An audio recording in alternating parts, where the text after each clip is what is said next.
welcome to my channel. মই মধুস্মিতা আজি মই আপোনালোকৰ লগত শেয়াৰ কৰিম কঁঠালৰ পেৰা মই কেনেকৈ বনালো ইয়াৰ আগত কঁঠালৰ আৰু এটা ৰেচিপি শেয়াৰ কৰিছিলো যদি আপোনালোকে চোৱা নাই তেতিয়াহলে লিংকটো ডেসক্ৰিপচনত দি থৈ দিম আপোনালোকে চাব আৰু কেনেকুৱা হৈছে কব কমেন্ট কৰি কঁঠালৰ উপকাৰিতা গুণৰ কথা ইয়াৰ আগৰ ভিডিওটো মই অকনমান কৈছিলো আজিও অকনমান কও কঁঠালত ৰোগ প্ৰতিৰোধী গুণ আছে কঁঠালত যথেষ্ট পৰিমাণে ভিটামিন সি আৰু এন্টিঅক্সিডেন্ট পোৱা যায় এই উপাদানবোৰে দেহৰ ৰোগ প্ৰতিৰোধী ব্যৱস্থা সবল কৰি মানুহক সুস্থ সবল কৰি ৰাখে প্ৰটিন কঁঠালত যথেষ্ট পৰিমাণে পোৱা যায়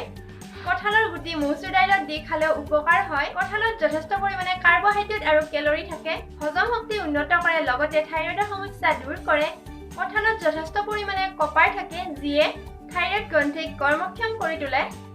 আৰু থাইৰয়ডৰ হৰমনৰ শোষণ আৰু সংশ্লেষণত সহায় কৰে কঁঠালৰ আৰু বহুতো উপকাৰী গুণ আছে হেবোৰ কৈ থাকিলে আৰু আজি ভিডিওত শেষ নহব তেনেহলে আহক এতিয়া কঁঠালৰ পেৰা বনোৱা ভিডিওটো চাই লওঁ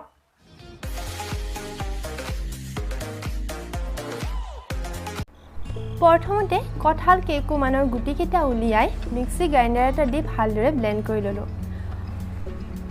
আৰু পেৰা বনাবৰ কাৰণে লৈছো 1 কাপ গাখীৰ আৰু চেনি এতিয়া মই গেছটো জ্বলাই কেৰাহী এটাত গাখীৰখিনি দি দিলো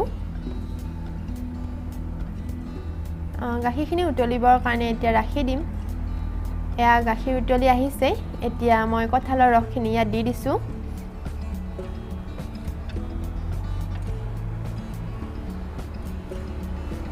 এতিয়া এইখিনি ভালদৰে লাৰি থাকিম কঁঠাল দিয়াৰ কাৰণে গাখীৰখিনি বেছি উতলি নাহে তথাপিও গেছটো মিডিয়াম ফ্লেমতে ৰাখি দিছো গাখীৰৰ পেৰা বনাবৰ কাৰণে যেনেকৈ লাৰি থাকো আমি ঠিক তেনেকৈ এইখিনি লাৰি থাকিম আৰু এতিয়া ইয়াত দি দিছো চেনি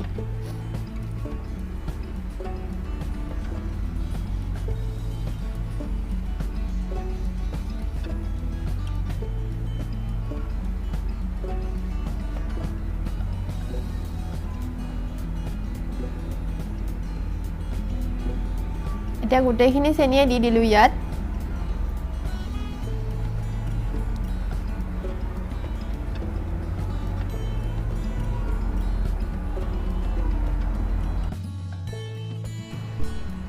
কঁঠালৰ পেৰা খাই বহুতেই ভাল লাগে আপোনালোকে বাৰু কঁঠালৰ পেৰা খাই পাইছেনে কমেন্ট কৰি জনাবচোন এয়া চাওকচোন অকমান গোটা লাগি আহিছে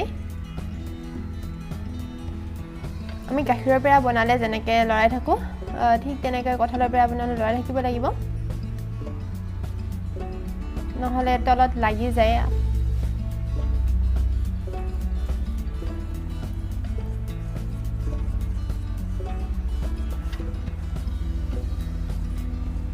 এয়া আমাৰ অকমান গোটা লাগি আহিছে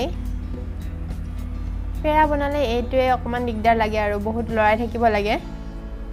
অলপ সময় ৰৈ গলে মানে তলত লাগি যায় আৰু বেছি সময় নাই আৰু অকনমান সময় লৰাই থাকিলে আমাৰ পেৰা হৈ যাব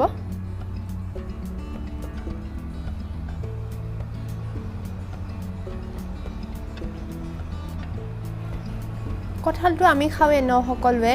আৰু সদায় এনেকৈ কঁঠাল একেধৰণে খায়ো ভাল নালাগে আৰু কঁঠালৰ কিবা নতুন ৰেচিপি বনাই খাব মন যায় নহয় জানো তেতিয়াহ'লে আপোনালোকে এইটো পেৰাও বনাই খাব পাৰে আৰু পেৰা বনাবৰ কাৰণে ইমান বেছি ইনগ্ৰেডিয়েণ্টছৰ প্ৰয়োজন নহয় আৰু চেনি আৰু গাখীৰ হ'লে পেৰাটো হৈ যায় আৰু আপোনালোকে পাউডাৰ গাখীৰেও বনাব পাৰে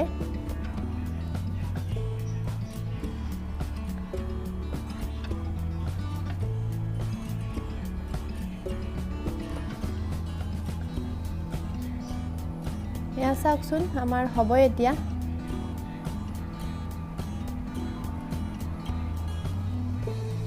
এতিয়া হৈ গ'ল মই এইটো কেৰাহীটো নমাই লৈছো গেছৰ পৰা আৰু কাঁহী এখনত অকমান তেল সানি লৈছো পানী আছিল কাৰণে এনেকুৱা হৈছে আৰু ইয়াত মিশ্ৰণখিনি নমাই লৈছো বহুত গৰম হৈ আছে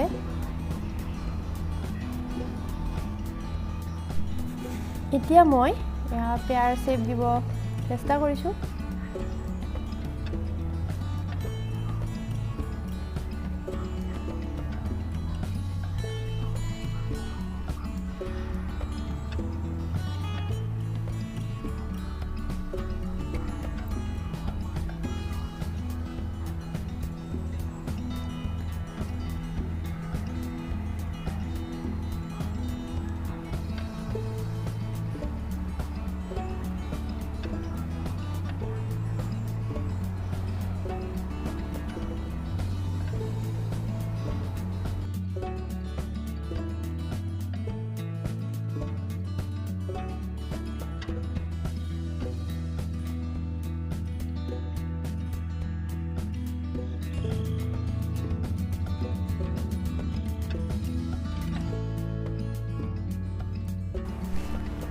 এয়া হৈ গ'ল আমাৰ পেৰা বনোৱা আৰু আপোনালোকে দেখিছিলে নহয় কিমান গাখীৰ লৈছিলোঁ আমাৰ সেইখিনি গাখীৰ আৰু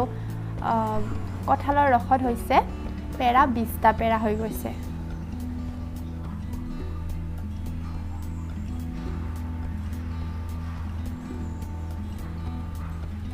আশা কৰোঁ আপোনালোকেও এনেকৈ পেৰা বনাই চাব দেখিবলৈ পেৰাকেইটা ধুনীয়া হৈছে খাবলৈও কিন্তু বহুত টেষ্টি হৈছে